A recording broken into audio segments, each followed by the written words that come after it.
Right? Every day, millions of people, especially teens and young adults, spend hours glued to their phones, computers, or gaming consoles. But while technology connects us, it may also be quietly harming our mental health. Whether you're a student, a parent, or someone who uses social media and devices daily, understanding how technology impacts mental health should matter to us all. As someone who has personally observed the effects of excessive technology use and has studied research recently, I want to share why we need to rethink our relationship with technology. Technology, or especially excessive screen time and social media use, negatively affects our mental health, but with awareness and balance, we can mitigate its harms and negative effects. So today, first, I will explain how technology contributes to anxiety and depression. Second, I will show how social media creates unrealistic expectations and stress. Third, I will present the effects on sleep and cognitive function.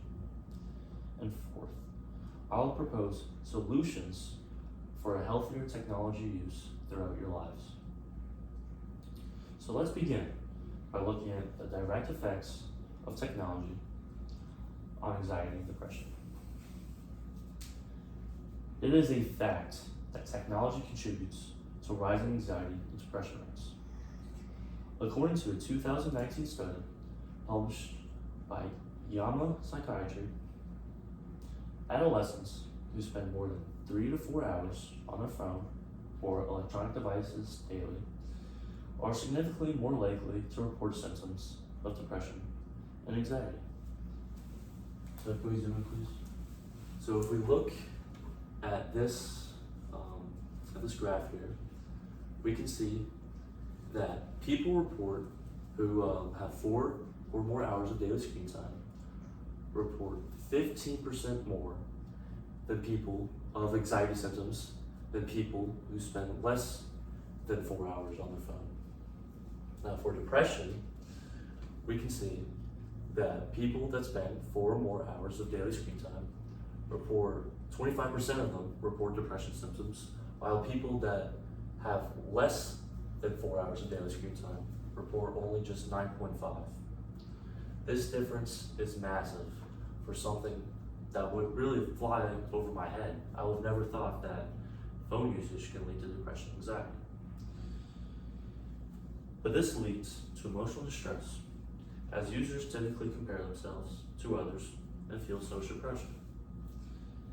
And like I was just saying, social media has really a hidden danger with creating these unrealistic standards between you and your peers, which leads to stress, bullying, and other things.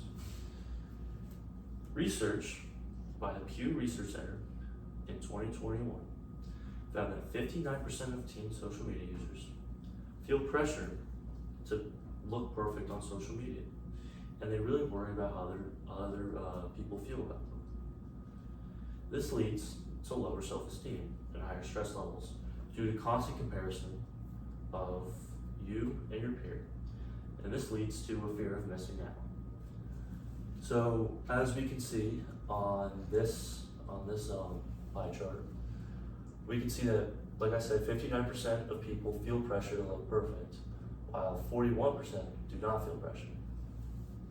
And while these percentages are close, relatively, I still feel like this is a lot more people that should feel, that shouldn't feel it, because 59% is ridiculous. While the mental health effects are really clear, technology also impacts physical health, particularly sleep and brain function. So the National Sleep Foundation reported in 2022 that blue light from screens suppresses melatonin production, causing delayed sleep and poor sleep quality within teens and young adults.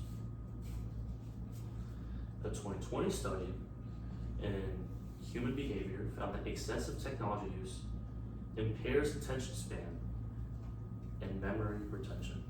So next slide, please. So this graph does a really good job where this was a difference between heavy tech users and light tech users, and they took a memory test, and the heavy tech users scored a 62 out of 100, while people that use light tech scored an 85.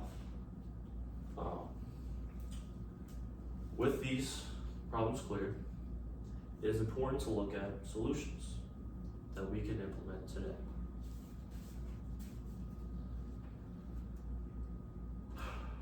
Something we can do is limit recreational screen time to less than 2 hours daily, as recommended by the by the AAP. So this will open up chances for you to do other things throughout your day. Like you can exercise, you can get healthy, and you can spend time with your friends and be social. Another solution is to use digital well-being, such as screen time apps to monitor and control your use. So you can download these apps to put on your phone, which will limit how often you go on your phone, and it will warn you when you have excess phone usage throughout your day. So this helps a lot because it will not, you're gonna be focused on your phone, so you'll see these alerts obviously, which will lead to you being on your phone less. You can also replace screen time with offline activities, such as reading, or like I said previously, exercising.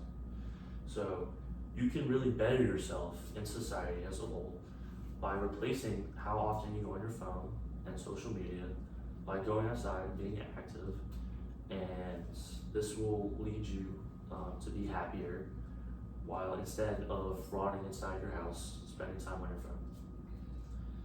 Then lastly, you can establish no screen zones during meals and before bedtime.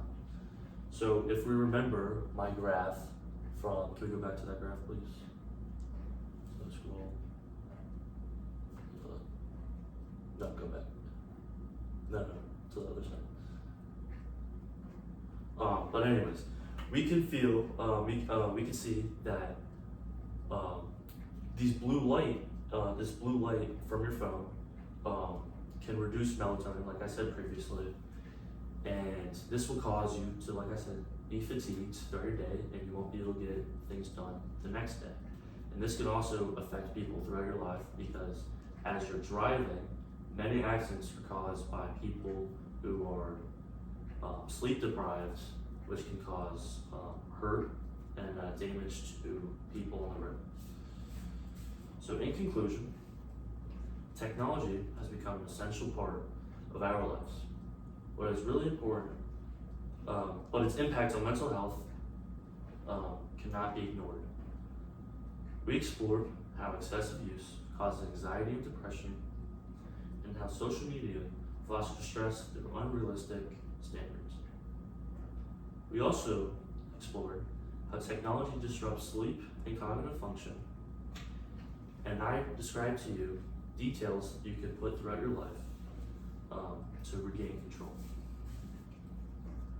By recognizing technology's risk and adopting balanced habits, we can protect our mental health and still benefit from the digital world.